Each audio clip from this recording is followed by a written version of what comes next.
କାହାରି ସତେ ପୁରୁଷର ସମ୍ପତ୍ତି କାହାରି ସତେ ପୁରୁଷର ସମ୍ପତ୍ତି ଛଡ଼ାଇ ମୁହିଁ ନ ଦେଇ ଅକାରଣେ ସର୍ବେ ଭୁକି ମରୁଛନ୍ତି ମୋଠାରେ ଶତ୍ରୁତା ହୋଇ। ସନ୍ଥ କବି ଅନ୍ଧ କବି କନ୍ଧ କବି ଭୀମ ଭୋଇର ଆତ୍ମନେପଦୀ ଏହି ପଦକ ନିଶ୍ଚିତ ଭାବରେ ଆହୁରି ମଧ୍ୟ ସମାଜରେ ଯେତେବେଳେ ଜାତିଭେଦ ପ୍ରଥା ଅତ୍ୟନ୍ତ ପ୍ରବଳ ମାତ୍ରାରେ ଥିଲା ସେତେବେଳେ ଏହି ସନ୍ଥ ଜଣକ ଯିଏ ଆସୁଛନ୍ତି କନ୍ଧ ସମାଜରୁ ନିଶ୍ଚିତ ଭାବରେ ସେ ମନା କରିଛନ୍ତି, ନିଶ୍ଚିତ ଭାବରେ ସେ ଘୋର ବିରୋଧ କରିଛନ୍ତି ଯେ ନିର୍ବେଦ ସାଧନା କରନ୍ତି, ବୈରାଗ୍ୟ ସାଧନା କରନ୍ତି। ସେ କହିଛନ୍ତି ସମାଜରେ ଜାତିଭେଦ ନାହିଁ, ପ୍ରତ୍ୟେକ ମଣିଷ ନିଶ୍ଚିତ ଭାବରେ ଅମୃତର ସନ୍ତାନ। ମଣିଷ ସମାଜକୁ ସେ ବିଭକ୍ତ କରିଛନ୍ତି ଦୁଇଟି ଭାଗରେ, ଗୋଟିଏ ପୁରୁଷ ଆଉ ଗୋଟିଏ ସ୍ତ୍ରୀ। ମନ୍ତ୍ର ଜପ ତନ୍ତ୍ର ପ୍ରତିମା ପୂଜାର ସେ ଥିଲେ ଘୋର ବିରୋଧୀ। ସମଗ୍ର ମଣିଷ ସମାଜ ଥିଲେ ଭଗବାନଙ୍କର ଅମୃତର ସନ୍ତାନ। କିନ୍ତୁ ସବର୍ଣ୍ଣମାନେ ତାଙ୍କର ଏ କଥାରେ ଘୋର ପ୍ରତିବାଦ ଉଠାଇଥିଲେ ଏବଂ ତାଙ୍କ ଉପରେ ଅକଥନୀୟ ଅତ୍ୟାଚାର କରିଥିଲେ, ଯାହାର ପ୍ରତିଲିପି, ଯାହାର ଅଶ୍ରୁଝରା କାହାଣୀ ତାଙ୍କ ସ୍ତୁତି ଚିନ୍ତାମଣିର ପ୍ରତି ଛତ୍ରେ ଛତ୍ରେ ବର୍ଣ୍ଣିତ ହୋଇଛି। ତାଙ୍କ ଦୁଃଖଦ କାହାଣୀ, ମର୍ମଥରା କାହାଣୀ ଏହି ସନ୍ଥ କବି ଭୀମ ଭୋଇଙ୍କର। ଏଇଥିପାଇଁ 62ତମ ବୋଲିରେ ତାଙ୍କ ଦୁଃଖ ନିର୍ଯାତନାର କାହାଣୀ ସେ ବର୍ଣ୍ଣନା କରିଛନ୍ତି। ତେବେ ଆସନ୍ତୁ ଆଲୋଚନା କରିବା ଏହି 62 ବୋଲିକୁ ଯେଉଁ କୁହାଯାଇଛି, ବିନତି ମୋ ଯେତେ ଗୁରୁପାଦ ଗତେ ଗୁହାରି ଶୁଣୁଛ ନାହିଁ, ବହି ନିନ୍ଦା ଭାର ଛାତି କି ପଥର କେତେ ସହିଥିବି ମୁଁ। ସେ ନିଶ୍ଚିତ ଭାବରେ ଆରାଧନା କରିଛନ୍ତି ଈଶ୍ୱରଙ୍କୁ, ଅରୂପଙ୍କୁ, ଅବର୍ଣ୍ଣଙ୍କୁ, ଅଲେଖଙ୍କୁ ଏବଂ ଅଣାକାରଙ୍କୁ ମଧ୍ୟ, ଯିଏ କହିଛନ୍ତି ହେ ପ୍ରଭୁ ମୋ ବିନତି ଶୁଣୁନାହଁ, ମୁଁ ଗୁରୁଙ୍କର ପାଦରେ ଯେତେ ଶରଣାପନ୍ନ ହେଉଛି କାହିଁକି ମୋ ଗୁହାରି ଶୁଣୁନାହଁ ପ୍ରଭୁ।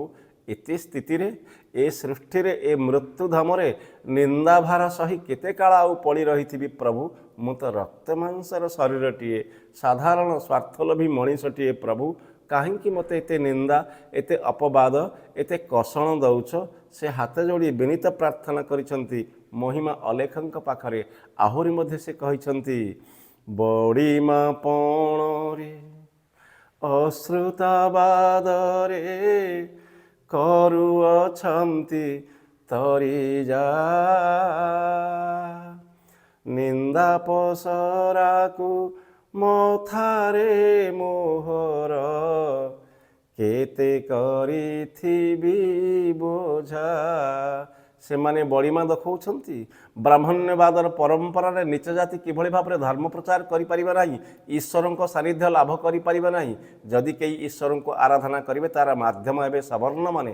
ଇଏ କି ଅତ୍ୟାଚାର, ଇଏ କି ଅନ୍ୟାୟ। ସମାଜରେ ସମାଜ କଳୁଷିତ ହୋଇସାରିଛି, ଅସବର୍ଣ୍ଣମାନଙ୍କ ଉପରେ ଯଥେଷ୍ଟ ଅତ୍ୟାଚାର ହେଉଛି।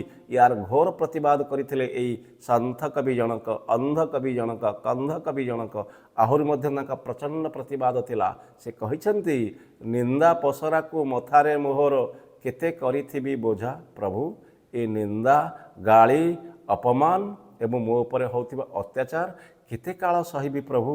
ଏ ବୋଝକୁ କେତେ ଦିନ ବହି ଚାଲିଥିବି। ଆହୁରି ମଧ୍ୟ ତାଙ୍କ ଦୁଃଖର କାହାଣୀ ସେ ବାଢ଼ି ବସିଛନ୍ତି ଠାକୁରଙ୍କ ପାଖରେ, ଅରୂପଙ୍କ ପାଖରେ, ଅବର୍ଣ୍ଣଙ୍କ ପାଖରେ, ଅଲେଖଙ୍କ ପାଖରେ, ଅଣାକାରଙ୍କ ପାଖରେ। ଆହୁରି ମଧ୍ୟ ସେ କହୁଛନ୍ତି, ଅପ୍ରମେୟ ନିନ୍ଦା ପେଣ୍ଡି ପେଣ୍ଡି ବନ୍ଧା ଦିନୁ ଦିନ ମହାଭାରୀ, ନିନ୍ଦାକୁ କାନ୍ଧରେ ବହିଥିବି କେତେ ଜାଉଳି ମୁଟୁରା କରି। ପ୍ରଭୁ ଏ ନିନ୍ଦାକୁ ଆଉ କେତେ ଦିନ ଏଭଳି ଭାବରେ କାନ୍ଧରେ ବହି ଚାଲିଥିବି। ଜାଉଳି ମୁଟୁରା ଯେଉଁ କୁହାଯାଉଛି, ଜାଉଳି ଦୁଇଟି ବୋଝ, ଦୁଇଟି ଗଣ୍ଠିଲି ମୁଟୁରା, ଏଇ ବୋଝକୁ ମୁଁ କାନ୍ଧରେ ବହି ନିନ୍ଦା, ଅପବାଦ, କଷଣ, ତିରସ୍କାର, ଏହି ପ୍ରକାର କଷଣ ଦୂଷଣକୁ କାନ୍ଧରେ ବହି ଆଉ କେତେ ଦିନ ଚାଲିଥିବି ପ୍ରଭୁ।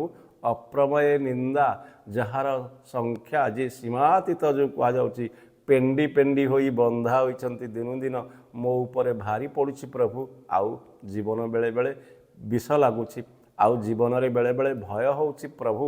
ମୃତ୍ୟୁକୁ ମୁଁ ଖୁବ୍ ନିକଟରୁ ଦେଖୁଛି, ଏହା ସେ କହୁଛନ୍ତି। ପରବର୍ତ୍ତୀ ପଦରେ କହିଛନ୍ତି, ଧର୍ମ ଉଦେ ଦିନୁ ଏ ମାନବ ତନୁ ବହିଗଲା ଏତେ ଦିନ ନିନ୍ଦାକୁ ବସ୍ତ୍ର ପ୍ରାୟ କେତେ ପିନ୍ଧିବେ କଟିରେ କରି ଭୂଷଣ। ଧର୍ମ ଯେବେ ଉଦୟ ହେଲା ପ୍ରଭୁ ଏ ମାନବ ଜନ୍ମ କେତେ ଏଭଳି ଭାବରେ ଘଟି ଚାଲିଛି। ଏ ମଧ୍ୟରେ ମହାନଦୀରେ କେତେ ପାଣି ବହିଯାଇଛି, ଉଜାଣି ଯମୁନା ମଧ୍ୟ ବହିଯାଇଛି, ଅଥଚ ମୁଁ ନିନ୍ଦା ଗାଳି ଅପମାନ ଭର୍ସନାକୁ କଟିର ଭୂଷଣ କରୁଛି ପ୍ରଭୁ, ବସ୍ତ୍ର ପ୍ରାୟ କରି ପିନ୍ଧୁଛି ପ୍ରଭୁ ତୁମରି ଆଜ୍ଞାରେ, ତୁମରି ଉଦ୍ଦେଶ୍ୟକୁ ପୂର୍ଣ୍ଣ କରିବା ପାଇଁ, ଜଗତର ମଙ୍ଗଳ କରିବା ପାଇଁ। ହେ ପ୍ରଭୁ ମୋତେ ସଦ୍ବୁଦ୍ଧି ଦିଅ, ମୋତେ ସହିବାର ଶକ୍ତି ଦିଅ ପ୍ରଭୁ। ଏହା ନିଶ୍ଚିତ ଭାବରେ ସନ୍ଥ କବି ଭୀମ ଭୋଇଙ୍କର ଆତ୍ମନେପଦୀ ଆକୁଳ ନିବେଦନ ମହିମା ଗୋସାଇଙ୍କ ପାଖରେ ସେ କହୁଛନ୍ତି। ହାସ୍ୟ ଭର୍ଷଣ ଗାଳି ଗର୍ବ ଠସାକୁ ଗଳାରେ ପିନ୍ଧିଛି ମାଳ, ଟାକି ଟାକି ମୁହିଁ ଆଗତକୁ ଚାହିଁ ବହି ଯାଉଅଛି କାଳ।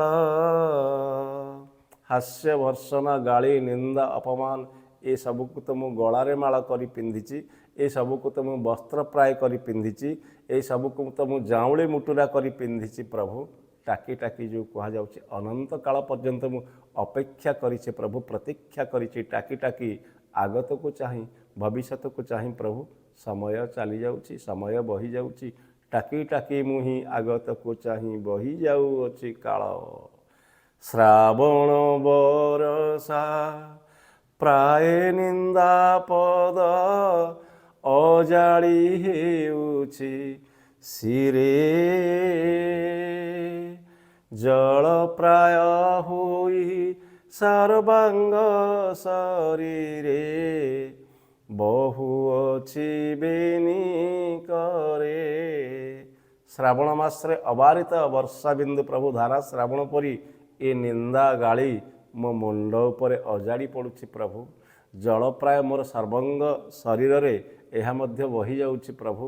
ମୁଁ ସହିବି କେତେଦିନ ପ୍ରଭୁ, ଯେତେଦିନ ଆପଣଙ୍କର ଆଜ୍ଞା ଥିବ, ଯେତେଦିନ ତୁମର ଆଜ୍ଞା ଥିବ ପ୍ରଭୁ। କେତେ କଷଣ କେତେ ଦୂଷଣ ମୋତେ ଦେବ, କେତେଦିନ ଆଉ ଏଇଭଳି ଭାବରେ ମୋତେ ଜଙ୍ଗଲରେ ବୁଲଉଥିବ। କାରଣ ମୋର ଆଶ୍ରମକୁ ଅନେକ ଥର ସେମାନେ ପୋଡ଼ି ସାରିଲେଣି। ଏଇ ସବର୍ଣ୍ଣ ଯେଉଁମାନଙ୍କର ଲେଲିହାନ ଚକ୍ଷୁରେ ମୋର ସର୍ବାଙ୍ଗ ଜଳିଯାଉଛି। ହେ ମହାପ୍ରଭୁ ଏହା ସେ ବଖାଣ କରୁଛନ୍ତି ପ୍ରଭୁଙ୍କ ପୟରେ। ଘଣ୍ଟି ଘାଗୁଡ଼ି ପରାଏ ନିନ୍ଦା ମାଳା ଲମ୍ବିଅଛି ଚଉକତି, ଘନ ଘନ ନିରନ୍ତର ବାଜୁଅଛି ଡକା ଫେରୁଅଛି ପୃଥି। ଘଣ୍ଟି ଘାଗୁଡ଼ି ପ୍ରାୟ ବାଜୁଛି ନିନ୍ଦା ଅପବାଦ ମୋ ନାଁରେ ପ୍ରଭୁ। ଚାରିପାଶ ଚଉକତି ଯୁଆଡ଼େ ଆଖି ଫେରଉଛି ସବୁଠି କେବଳ ମୋରି ନିନ୍ଦା, ମୋରି ଅପବାଦ, ମୋରି ଭର୍ସନା, ମୋତେ ହିଁ ଗାଳି ପ୍ରଭୁ ଏହା କହୁଛନ୍ତି। ଯହିଁ ଇଚ୍ଛା ତହିଁ ପରିହାସ କରି ଭୀମ ଭୋଇ କନ୍ଧ ବୋଲି, ପାଦ ଧୁଆ ଜଳ ପିଆଇଲା ବୋଲି ସର୍ବେ ଦେଉଛନ୍ତି ଗାଳି। ଜାତିରେ ଭୀମ ଅରକ୍ଷିତ କନ୍ଧଟିଏ ପ୍ରଭୁ। ଅଲେଖ ଗୋସାଇଁ ପାଦ ଧୁଆ ଜଳ ପିଆଇ ଦେବାରେ ସମସ୍ତେ ମୋତେ ଗାଳି ଦେଉଛନ୍ତି ପ୍ରଭୁ। କାହାରି ଧନ ନ ଖାଇ ନ ବୁଡ଼ାଇ ନ ଲାଗି କାହାରି ଋଣ, ଦିବାନିଶିରେ ଇଙ୍ଗିତ କରୁଛନ୍ତି ଦେଖ ମେଳ ଛଙ୍କ ଗୁଣ। ମୁଁ କାହାରି ଧନ ଅପହରଣ କରିନି ପ୍ରଭୁ, ମୁଁ କାହାରି ଠାରୁ ଋଣୀ ମଧ୍ୟ ନୁହଁ, କାହାରି ଠାରୁ ଋଣ ମଧ୍ୟ କରିନାହିଁ ପ୍ରଭୁ। ଅଥଚ ସେମାନେ ଦିବାନିଶି ମୋତେ କିଭଳି ଭାବରେ ଇଙ୍ଗିତ କରୁଛନ୍ତି। ଦେଖ ଏ ମେଳଛଙ୍କ ଗୁଣ, ମ୍ଲେଚ୍ଛ ଏ ନୀଚ ଜାତି ଇତର ଜାତିର ଗୁଣ ଦେଖ, ଏହା ସେ କହୁଛନ୍ତି। କାହାରି ସତେ ପୁରୁଷର ସମ୍ପତ୍ତି ଉଡ଼ାଇ ମୁହିଁ ନ ଦେଇ, ଅକାରଣେ ସର୍ବେ ଭୁକି ମରୁଛନ୍ତି, ମୋଠାରେ ଶତ୍ରୁତା ହୋଇ। ନା ପ୍ରଭୁ, ହେ ଅଲେଖ ଗୋସାଇଁ, କାହାରି ସତେ ପୁରୁଷର 100 ପୁରୁଷର ସମ୍ପତ୍ତି ମୁଁ ଉଡ଼େଇ ଦେଇ ନାହିଁ, କାହାରି ସମ୍ପତ୍ତି ଧନ ଅପହରଣ କରିନାହିଁ। କାହିଁକି କେଜାଣି ଏ ମଣିଷମାନେ ଅକାରଣରେ କୁକୁର ପରି ଭୁକି ମରୁଛନ୍ତି, ମୋ ପଛରେ ପଡ଼ିଛନ୍ତି ଏବଂ ମୋତେ ଜୀବନରୁ ନିଶେଷ ନ କରିବା ପର୍ଯ୍ୟନ୍ତ ବୋଧହୁଏ ଶାନ୍ତିରେ ସେମାନେ ବିଶ୍ରାମ ନେବେ ନାହିଁ। ଏହା ସେ କହୁଛନ୍ତି ଅତ୍ୟନ୍ତ ବିକ୍ଷୁବ୍ଧ ଭାବରେ, ଅତ୍ୟନ୍ତ ଦୁଃଖିତ ଭାବରେ। ଗଭୀର ମର୍ମଦାହ ଭିତରେ କବି ପ୍ରକାଶ କରୁଛନ୍ତି ତାଙ୍କ ସ୍ତୁତି ଚିନ୍ତାମଣିର ଏଇ 62ତମ ବୋଲି ଆହୁରି ମଧ୍ୟ କୁହାଯାଇଛି। କାହାକୁ ହିଂସା କପଟ ନ କରଇ, ଅହଙ୍କାର ଛେଦ ଭେଦ, ରାଜା ପରଜା ସମସ୍ତେ ମୋହଠାରେ, ଲାଗି ବସିଛନ୍ତି ବାଦ। ମୁଁ ତ କାହାରିଠାରେ ହିଂସା କପଟ କରୁନି ପ୍ରଭୁ, ଅହଙ୍କାର କରୁନାହିଁ, ଛେଦଭେଦ କରୁନାହିଁ। ଯେଉଁ କୁହାଯାଉଛି ମୁଁ କେଉଁଠି ଅହନ୍ତା ରଖି ନାହିଁ। ଭେଦ ଅର୍ଥାତ୍ କାହାରି ଗୁପ୍ତ କଥା ମୁଁ ମଧ୍ୟ କାହାକୁ କହୁନାହିଁ। ଅଥଚ ଏ ରାଜା ଆଉ ପ୍ରଜା ସମୂହ ମିଶି କାହିଁକି ମୋଠାରେ ଶତ୍ରୁତା ହୋଇ ଲାଗିଛନ୍ତି, କାହିଁକି ମୋତେ ଏତେ ହଇରାଣ କରୁଛନ୍ତି, କାହିଁକି ମୋତେ ଏତେ ନିନ୍ଦା ଗାଳି ଏବଂ ମୋ ଉପରେ ଅତ୍ୟାଚାର କରୁଛନ୍ତି। ପ୍ରଭୁ, ରାଜା ପ୍ରଜା ସମସ୍ତ ପାରିଷଦ ବର୍ଗ, କାହାର କି ଅପରାଧ ମୁଁ କରିଛି? ହେ ପ୍ରଭୁ ମହିମା ଗୋସାଇଁ, ଏହା ସେ କହୁଛନ୍ତି। ଅରିଷ୍ଟି ହେବାକୁ ବିଚାରୁ ଅଛନ୍ତି, ବୁଡ଼ାଇ ଦେବାକୁ ମନ, କାହାରି ହୃଦେ ଭଲ ବିଚାର ନାହିଁ, ସମସ୍ତେ ଖଚୁଆ ଜନ। ଅରିଷ୍ଟି ସେ କହୁଛନ୍ତି ଅମଙ୍ଗଳ ଅଶୁଭ, ସମସ୍ତେ ମୋର ଅମଙ୍ଗଳ ଚିନ୍ତା କରୁଛନ୍ତି ପ୍ରଭୁ, ସମସ୍ତେ ମୋର ମନକୁ ବୁଡ଼େଇ ଦେବା ପାଇଁ ଚେଷ୍ଟା କରୁଛନ୍ତି ପ୍ରଭୁ। କାହାରି ହୃଦୟରେ ମୋ ପ୍ରତି ଭଲ ବିଚାର ନାହିଁ, କେହି ମୋତେ ଭଲ ପାଇବାର ଗୋଟିଏ ମୁଁ ଶବ୍ଦଟିଏ ଶୁଣି ନାହିଁ ପ୍ରଭୁ। କାହିଁକି ଏତେ ନିନ୍ଦା, ଏତେ ଗାଳି, ଏତେ ଅପମାନ? କାରଣ ସମସ୍ତେ ଖଚୁଆ, ସମସ୍ତେ ଚୁଗୁଲିରେ ବ୍ୟସ୍ତ। ଅନ୍ଧକବି କନ୍ଧକବି 4 ଫୁଟ 2 ଇଞ୍ଚର ଏକ ଖର୍ବକାୟ ମଣିଷ ତାଙ୍କର କି ଅପରାଧ କରିଛି ପ୍ରଭୁ? କାହିଁକି ଖଚୁଆ ମିଛୁଆ ମାନେ ଯେଉଁ କୁହାଯାଉଛି, ଲାଞ୍ଚୁଆ ଖଚୁଆ ଯେ ଚୁଗୁଲିଆ, ଏମାନେ କାହିଁକି ମୋ ପଛରେ ପଡ଼ିଛନ୍ତି? ହେ ମହିମା ଗୋସାଇଁ, ଏହା ସେ ବର୍ଣ୍ଣନା କରୁଛନ୍ତି। ଅଶ୍ରୁ ଧାର ଧାର ଅଶ୍ରୁ ତାଙ୍କର ନିର୍ଗତ ହେଉଛି। ଆହୁରି କୁହାଯାଇଛି, କାହାର ପୁତ୍ର ଦୋହିତା ମୁଁ ନ ଆଣି, ଚୋରି କରି ଭ୍ରାତ ବିତ, କରିବାର ବୁଦ୍ଧି ଶିକ୍ଷା ମୁଁ ନ ଦେଇ, ମୁଖରେ କହଇ ସତ।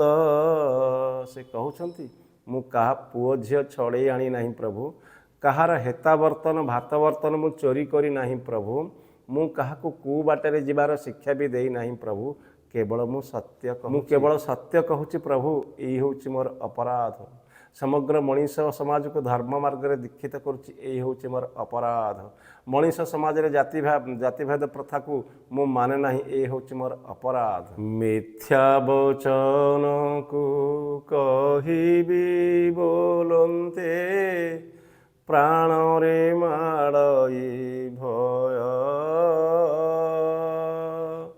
ମିଛରୁ ପାତକ ତ୍ରିଭୁବନେ ଲୋଡ଼, ଅଧିକ ନାହିଁ ନା ଦ୍ରୋହ। ମିଛରୁ ପାତକ ଯେଉଁ କୁହାଯାଉଛି, ମିଛଠାରୁ ଏତେ ପାପ, ସାଂଘାତିକ ପାପ ଏ ତ୍ରିଭୁବନରେ ଖୋଜ ଅଧିକ କିଛି ନାହିଁ। ମିଥ୍ୟାଚାର ହେଉଛି ସବୁଠାରୁ ବଡ଼ ପାତକ, ସବୁଠାରୁ ବଡ଼ ପାପ। ତେଣୁ ଏ ଦ୍ରୋହ ଯେଉଁ କୁହାଯାଉଛି ଅନିଷ୍ଠ ଆଚରଣ ପ୍ରଭୁ, କାହିଁକି ଏତେ ଅନିଷ୍ଟ ଆଚରଣ ମୋ ପ୍ରତି? ମିଥ୍ୟା ବଚନ କହି ଖସିଯିବି, କିଛି କାଳ ବଞ୍ଚିଯିବି ବୋଲି ଭାବେ, କିନ୍ତୁ ପ୍ରାଣରେ ଭୟ ମାଡ଼େ ପ୍ରଭୁ। ହେ ଅଲେଖ ଗୋସାଇଁ, ଏଥିପାଇଁ ମୁଁ ମୋ ମନର ବ୍ୟଥାକୁ ଆପଣଙ୍କ ଆଗରେ ପରିପ୍ରକାଶ କରୁଛି। କାହାରି ଖଚ ମିଛରେ ମୁଁ ନଥାଇ, ଲୋଭି ନବାରି ବିଚାରେ, ବ୍ୟର୍ଥରେ ମୋତେ ନିନ୍ଦା କରୁଛନ୍ତି, ଏ କଳି ଯୁଗର ନରେ। ମୁଁ କାହାରି ଚୁଗୁଲିରେ ନାହିଁ ପ୍ରଭୁ, ମୁଁ କାହାରି ଛେଦଭେଦରେ ନାହିଁ ପ୍ରଭୁ, ମୁଁ କାହାରି ଅନିଷ୍ଟ ଚିନ୍ତାରେ ନାହିଁ ପ୍ରଭୁ, କିନ୍ତୁ ମୋର ଲୋଭ ବି ନାହିଁ, ମୋ ବିଚାରରେ ଲୋଭ ହିଁ ନାହିଁ। ମୋର ଏକମାତ୍ର ଉଦ୍ଦେଶ୍ୟ ମଣିଷ ସମାଜର ଉନ୍ନତି କରିବା, ଆଧ୍ୟାତ୍ମିକ ଦିଗରେ ଘେନିଯିବା, ମଣିଷମାନଙ୍କୁ ଜାତିଭେଦ ପ୍ରଥାକୁ ଉଠେଇ ଦେବା। ବ୍ୟର୍ଥରେ ମୋତେ ନିନ୍ଦା କରୁଛନ୍ତି ପ୍ରଭୁ। ଏ କଳିଯୁଗର ମଣିଷ କି ପାପାଚାରୀ ଏମାନେ, ଏ କଳିର ନର, କଳିର ମଣିଷଙ୍କୁ ସେ ଦାୟୀ କରିଛନ୍ତି। ଏଥିପାଇଁ ତାଙ୍କ ମହିମା ଗୋସାଇଁଙ୍କ ସମ୍ମୁଖରେ ଆହୁରି କହିଛନ୍ତି, କାହାରି ଠାରୁ ଠକି ଭଣ୍ଡି ଖାଇବା, ବିଚାର ହୃଦୟ ନ ପଶେ।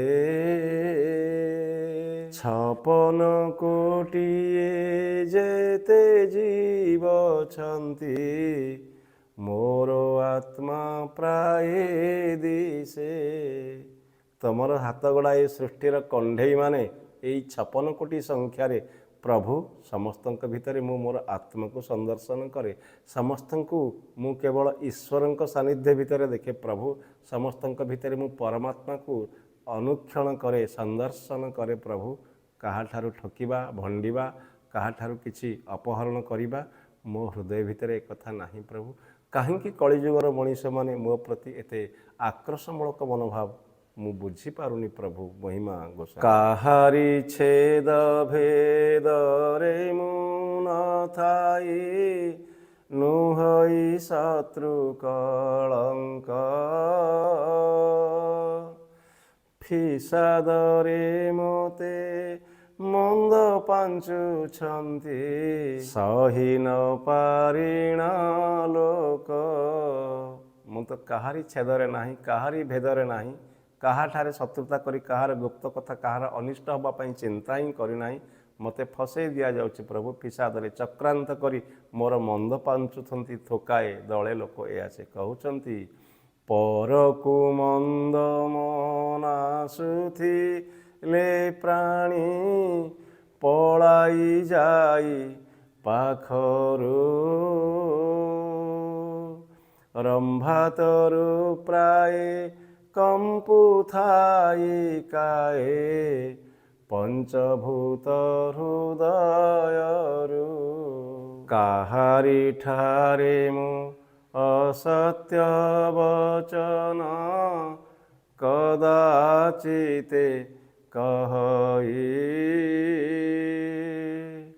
ଅସତ୍ୟ ବଚନ କହି ଏ ସଂସାରେ, କେତେ କାଳ ଥିବି ରହି। ମିଛ କଥା କହି ଏ ସୃଷ୍ଟିରେ କେତେ ଦିନ ବଞ୍ଚିବି ପ୍ରଭୁ। କେବଳ ଶେଷ ପଦରେ ନିଜ ନାମରେ ଭଣତି କରି ଆହୁରି ମଧ୍ୟ କହୁଛନ୍ତି ସନ୍ଥ କବି, ସୁବିଚାର ବିନୁ କପଟ ବିଚାର, ଅନ୍ତର୍ଗତେ ଥିବି ରଖି, ଭଣେ ଭୀମ ଭୋଇ ଗୁରୁ ପାଦ ଧ୍ୟାୟେ, ଗୁରୁଦେବ ଛନ୍ତି ସାକ୍ଷୀ। ବନ୍ଦେ ଉତ୍କଳ ଜନନୀ।